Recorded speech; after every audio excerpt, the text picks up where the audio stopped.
Sir మామూలుగా పువ్వుల్లో ఎన్నో రకాల పువ్వులు ఉంటాయి. విశేషంగా ఒక్కొక్క స్వామికి, ఒక్కొక్క దేవతామూర్తికి ఒక్కొక్క రకమైన పుష్పాలను అనేది ఉపయోగిస్తూ ఉంటారు. విశేషంగా మనకి ఇక్కడ తిరుమలలో స్వామివారికి ఎన్ని రకాల పువ్వులతో ఇవన్నీ కూడా చేస్తూ ఉంటారు సార్ ఇంకా ఇదాలన్నీ కూడా? ఓం నమో వెంకటేశాయ. శ్రీ వెంకటేశ్వర స్వామి వారిని పుష్పాలంక ప్రియుడు అంటారు. అలాగే తిరుమలని పుష్ప మండపం అంటాము. ప్రతినిత్యము స్వామివారికి సుప్రభాత సేవ నుంచి ఏకాంత సేవ వరకు జరిగే అన్ని కార్యక్రమాలకు సుమారు 14 రకాల సాంప్రదాయ పుష్పాలు, అలాగే 6 రకాల పత్రాలను వినియోగిస్తాము.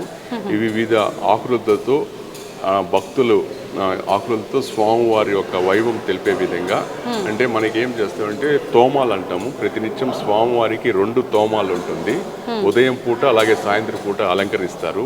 తోమాలు అంటే స్వామివారికి శిఖ భాగం నుంచి భుజాల దాకా వస్తుంది. దీన్ని శిఖామణి అంటాము. అలాగే భుజాల నుంచి పాదాల దాకా వచ్చేదాన్ని శాలిగ్రామం అంటాము. అలాగే వక్షస్థలం ఉన్న శ్రీదేవి భూదేవి అమ్మవారి మాలలు ఉంటాయి. అలాగే శంకు చక్రానికి మాలలు ఉంటాయి.